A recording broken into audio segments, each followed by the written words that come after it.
Quero convidar você para abrir a Bíblia, Atos dos Apóstolos, capítulo 1. Nós vamos ler 2 versículos apenas, o 11 e o 12. Atos, capítulo 1. Nós vamos ler 2 versículos, o 11 e o 12. Está escrito assim na palavra de Deus, irmãos. E lhes disseram: homens da Galileia, por que vocês estão olhando para as alturas? Esse Jesus que foi levado do meio de vocês para o céu, virá do modo como vocês o viram subir. Então, os apóstolos voltaram do Monte das Oliveiras para Jerusalém. A distância até a cidade é de cerca de 1 quilômetro. Uma outra versão vai dizer que a distância entre a cidade é de um percurso de sábado. Fala conosco, Senhor, pela Tua palavra. Queremos ouvir a Tua voz essa noite, em nome de Jesus. Amém. Meus irmãos, eu quero falar com vocês essa noite sobre: do mesmo jeito que Ele subiu, Ele voltará. Você crê nisso? Eu creio nisso.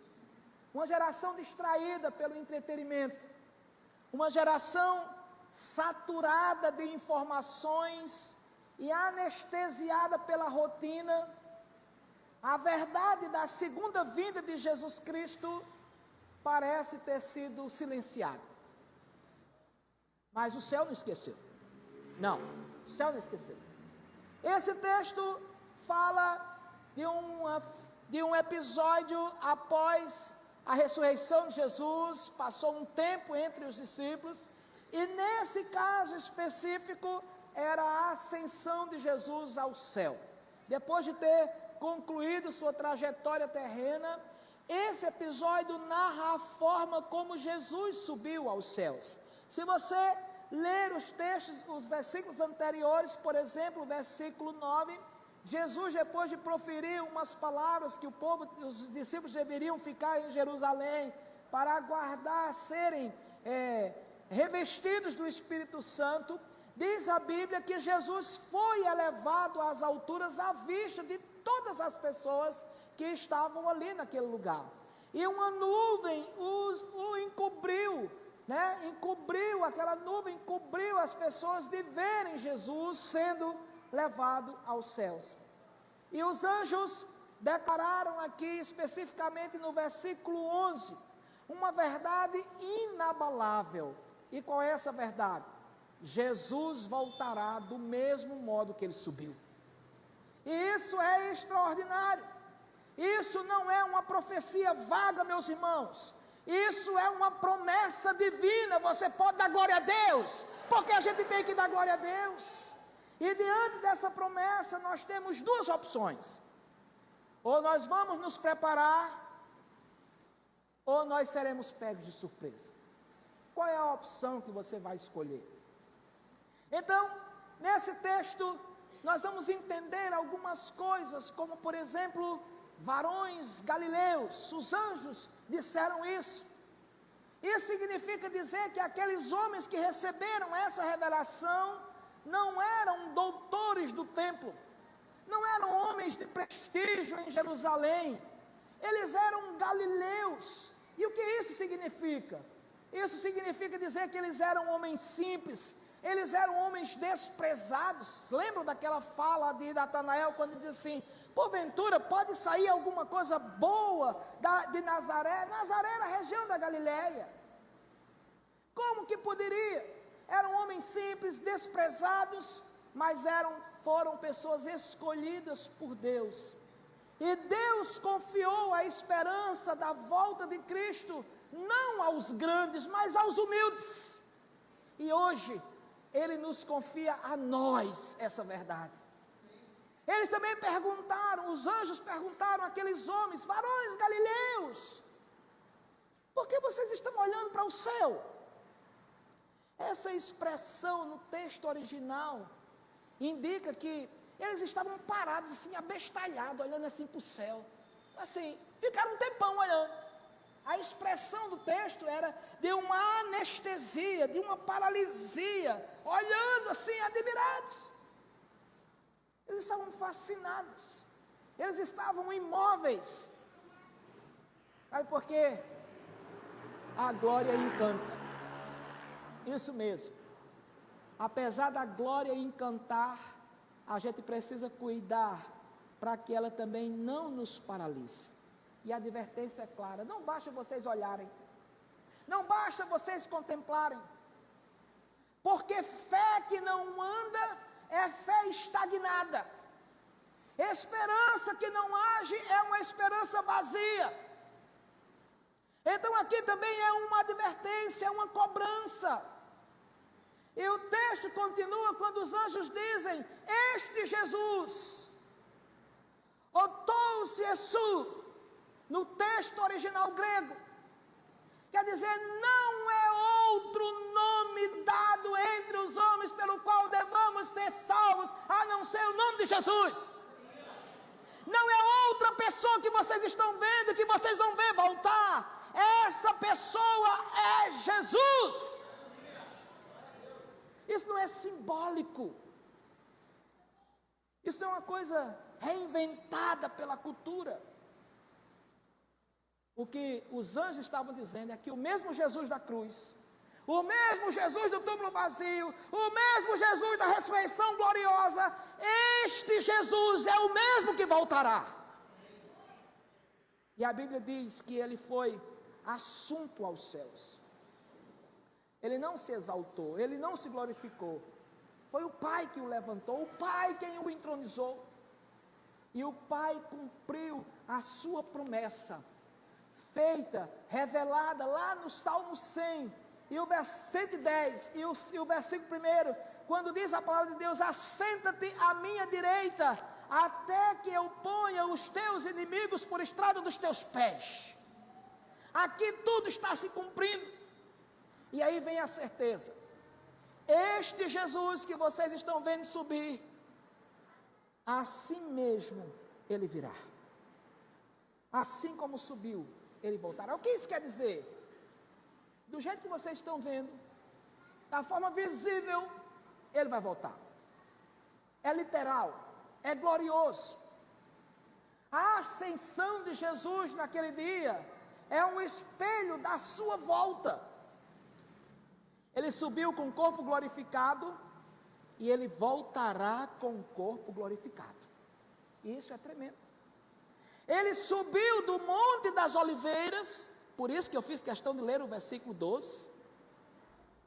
E ele voltará ao Monte das Oliveiras. O céu o recebeu.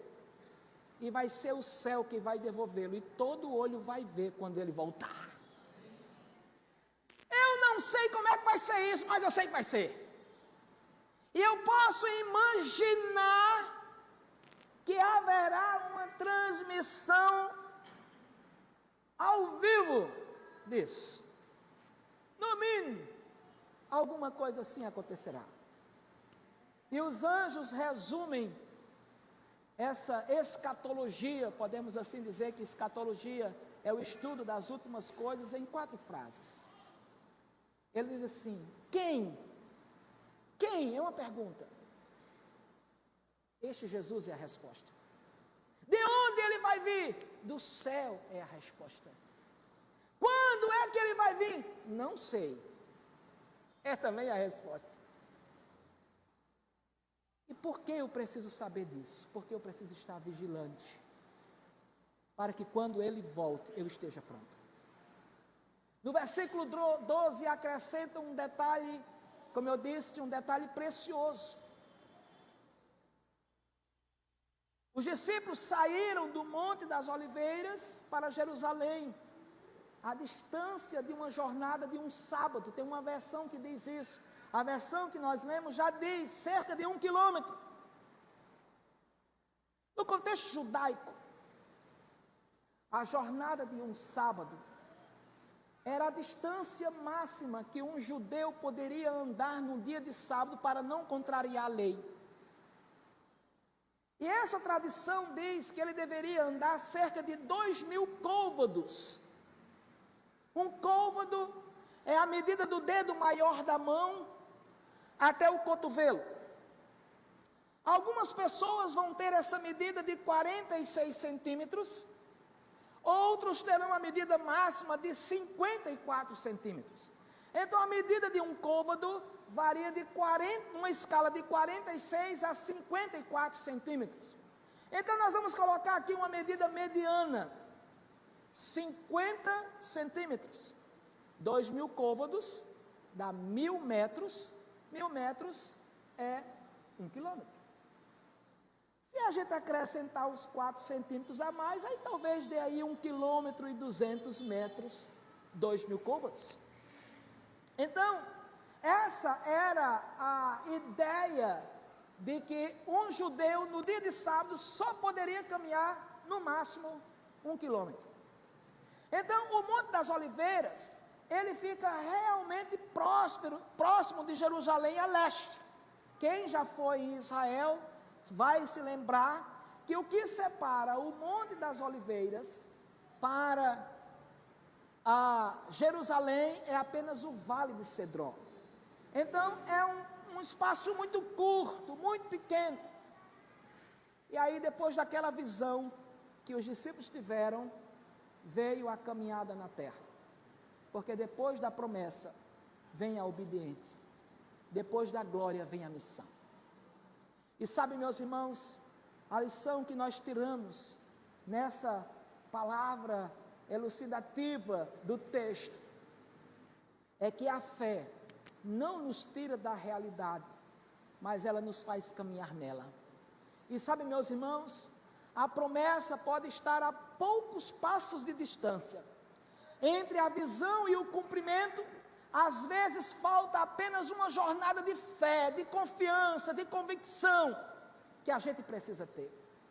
E aí eu queria dizer para vocês algumas coisas que todos nós precisamos saber sobre a volta de Jesus, que está nesse texto que nós lemos. A primeira coisa que nós precisamos saber é que a volta de Jesus é uma promessa celestial, não é uma ideia religiosa. No versículo 11, a palavra de Deus diz: se este Jesus virá do modo como vocês o viram subir. Esta promessa, meus irmãos, não foi feita por homens, mas ela foi anunciada por anjos enviados do céu. Os anjos se dirigiram àqueles homens, chamando de varões galileus, o gentílico deles, lembrando, e reforço essa ideia que eu já disse aqui no começo, lembrando que Jesus escolheu homens simples para as grandes verdades. A mensagem da volta de Jesus não foi revelada a reis, não foi revelada a sacerdotes, mas foi revelada a pescadores, a homens comuns. E isso nos mostra que a Bíblia está trazendo para nós a verdade de que não existe especulação elitista, mas existe esperança que é acessível àqueles que creem. A segunda vinda de Jesus é um chamado à vigilância, é um chamado à expectativa para todos, não apenas para grandes teólogos, para especialistas, para plantonistas em profecias. Esse texto também nos comunica que Jesus não voltará em espírito, como algumas tradições, até mesmo intituladas cristãs, chegam a dizer por aí: Jesus voltou de forma invisível. Isso não é verdade, porque a Bíblia diz que Ele voltará e você vai ver. E essa volta é literal, é corporal, é visível. Não importa se você está preparado, ou se você não está preparado. Digo para você com toda franqueza, não importa se você crê ou se você deixa de crer nisso. Se para você isso é uma história de carochinha. Mas eu preciso dizer, você acreditando ou você não acreditando, Ele vai voltar a si mesmo. Você esteja preparado ou não, Ele vai voltar. Mas Ele está alertando. Aquele mesmo Jesus com as marcas da cruz, agora ele vai vir com um olhar de fogo e glória eterna. Ele vai vir poderoso. Se a ascensão foi visível e gloriosa, imagine como vai ser a volta. Meus irmãos, eu queria lhe fazer uma pergunta hoje. Você vive como quem crê nisso?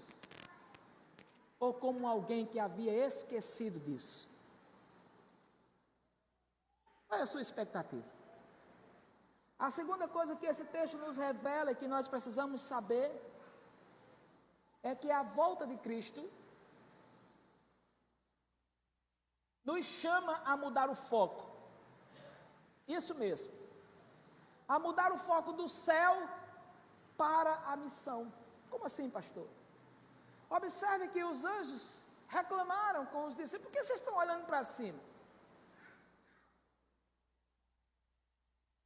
Os discípulos estavam olhando para cima, paralisados, abestalhados, como eu falei. Mas os anjos os chamaram para viverem a realidade. Muitos hoje estão olhando para o céu, mas estão esquecendo de evangelizar, estão esquecendo de orar, estão esquecendo de discipular, estão esquecendo de servir, estão esquecendo de aprontar as suas roupas e manterem as suas vestes brancas e santas, porque o noivo está voltando. A pergunta daqueles anjos é quase uma exortação, é como se eles estivessem dizendo: parem de apenas contemplar e comecem a agir. Porque a expectativa da volta de Cristo não deve nos distrair, mas nos empurrar para o propósito de Deus.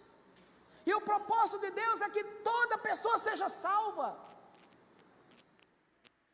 A ascensão de Cristo marca o início da missão da igreja e não o fim dela. A promessa do retorno de Jesus não é uma desculpa para a passividade, mas deve ser uma motivação para propósito. Eu quero dizer aqui para os irmãos essa noite: não adianta esperar o céu se você não está vivendo a missão aqui na terra.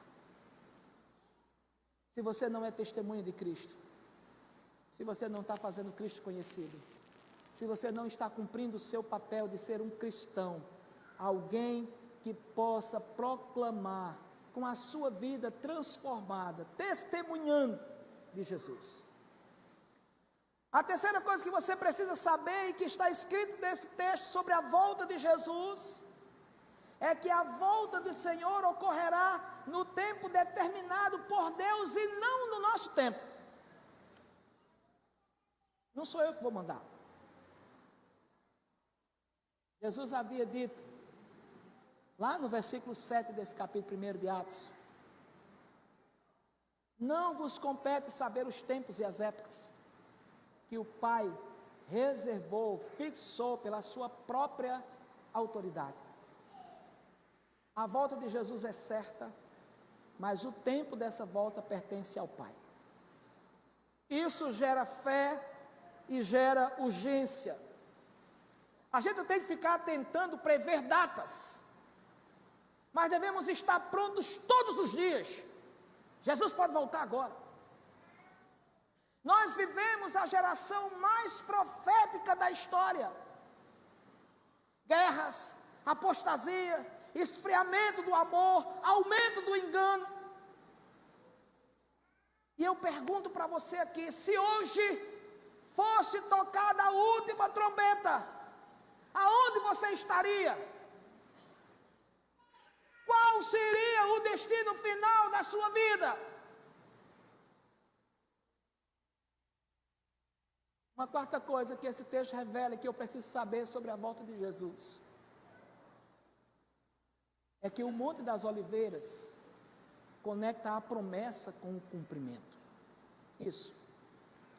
O texto no versículo 12 diz que os discípulos voltaram do monte chamado as Oliveiras. Aqui, irmãos, há uma informação importante.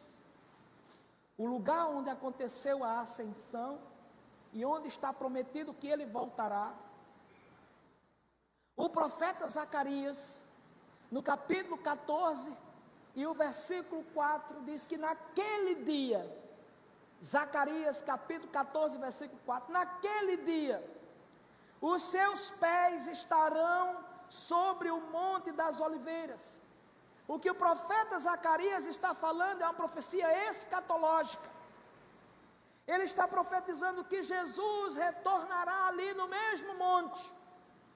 Isso não é poético, isso é geográfico, literal e é profético. Jesus sobre o monte das oliveiras, é ali que ele vai voltar. O mesmo lugar da promessa será o palco do cumprimento. Deus cumpre o que promete, sim ou não? Deus cumpre o que promete. E Deus cumpre com precisão.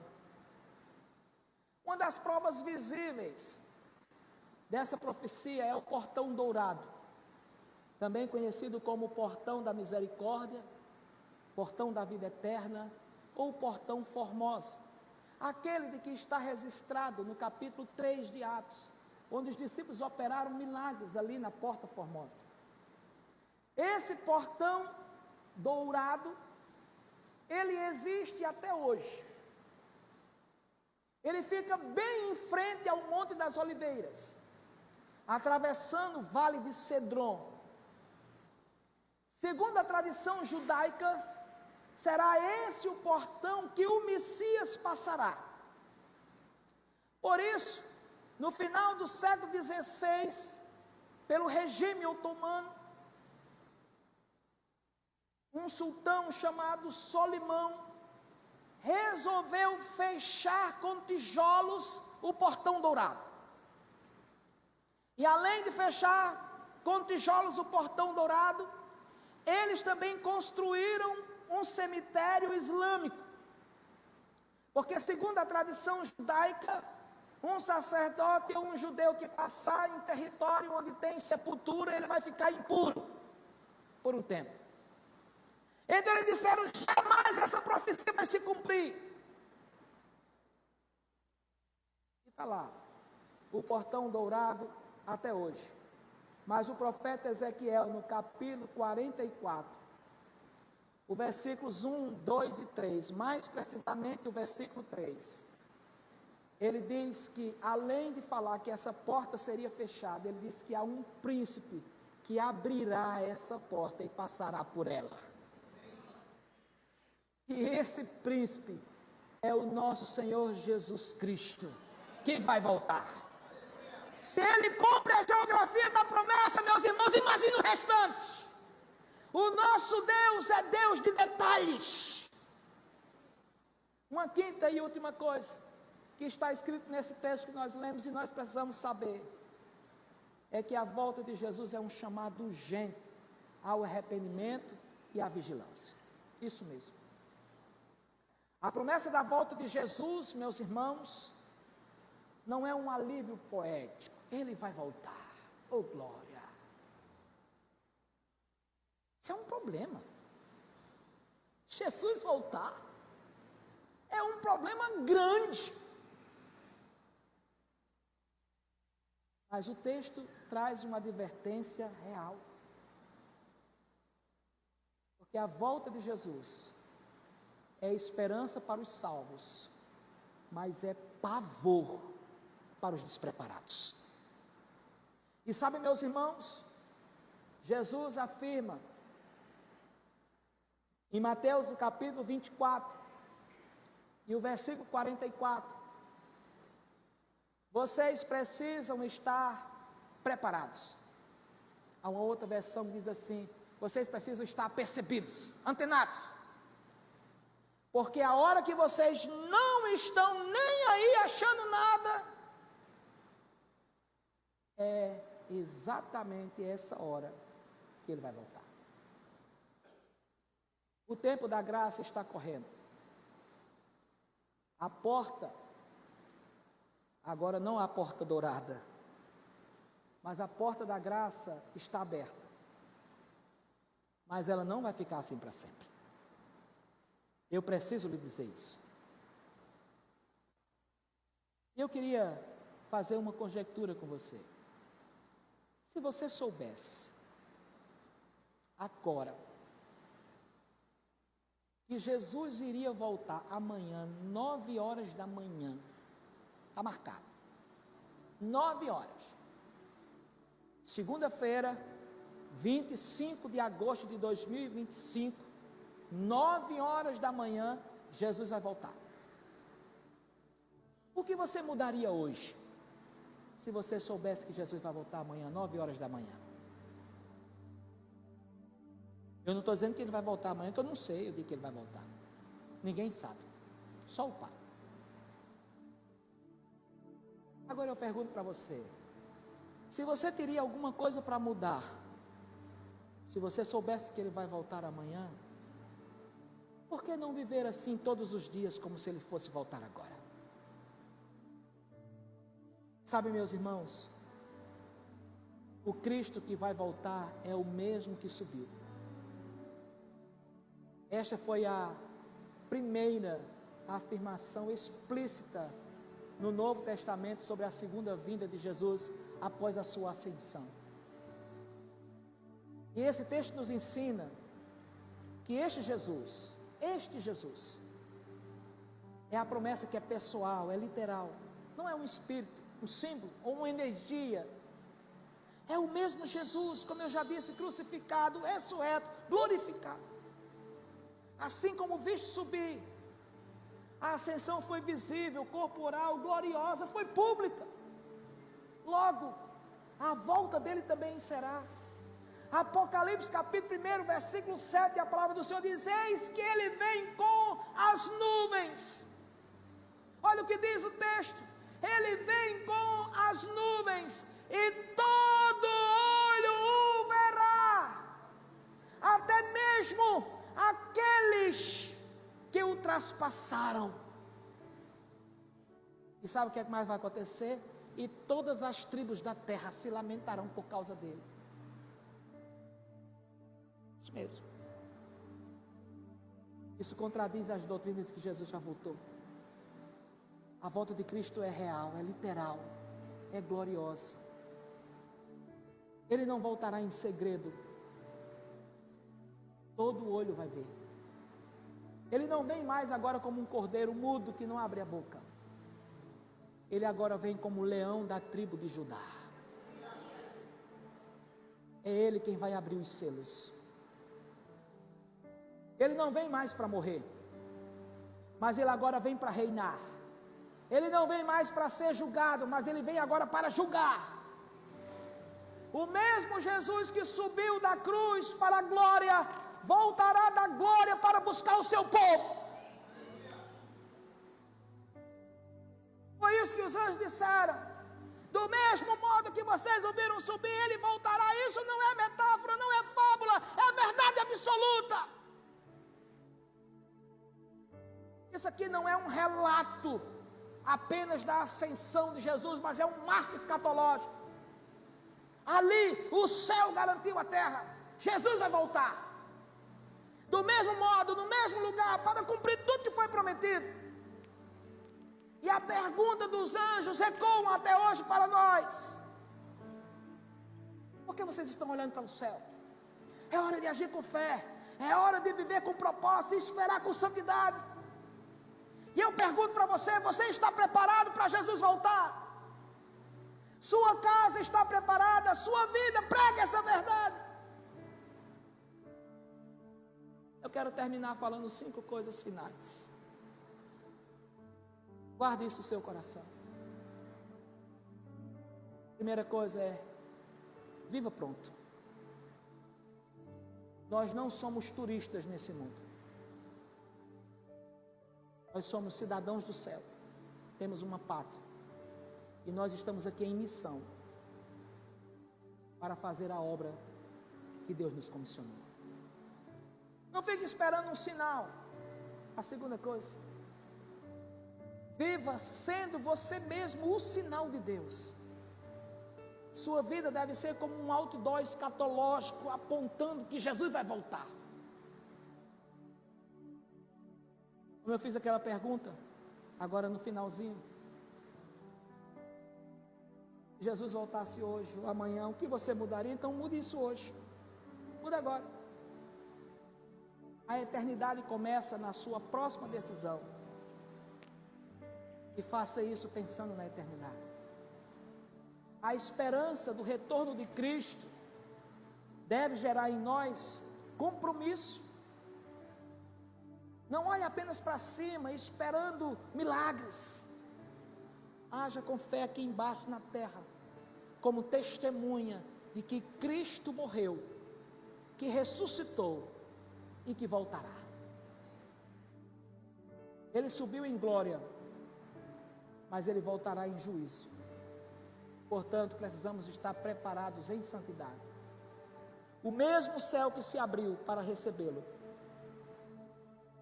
se abrirá para devolvê-lo à terra. Mas dessa vez ele não vai enviar mais um servo. Ele vai enviar o Rei dos Reis, o Senhor dos Senhores. Você está preparado? Está preparado? Só tem uma maneira de você se preparar: se rendendo a Ele. Pronto. Isso. Ele disse: aquele que pensa ganhar a sua vida, vai perdê-la. Mas aquele que perder a sua vida por amor de mim, esse vai ganhar. Jesus está dizendo: eu estou voltando, mas eu quero levar você junto comigo. Mas você está insistindo em querer ficar. Mas eu digo para você que o negócio vai ser ruim para aqueles que ficarem. Então, hoje é o dia de você acertar-se com Deus, entregar-se para Ele e firmar o seu propósito com Ele. Se você está afastado ou afastado dos caminhos do Senhor, hoje é o dia de você voltar. Se você ainda não fez um concerto com Jesus, hoje é o dia de você entregar a sua vida para Ele e se acertar com Ele, para que você, quando Ele voltar, você possa ir com Ele.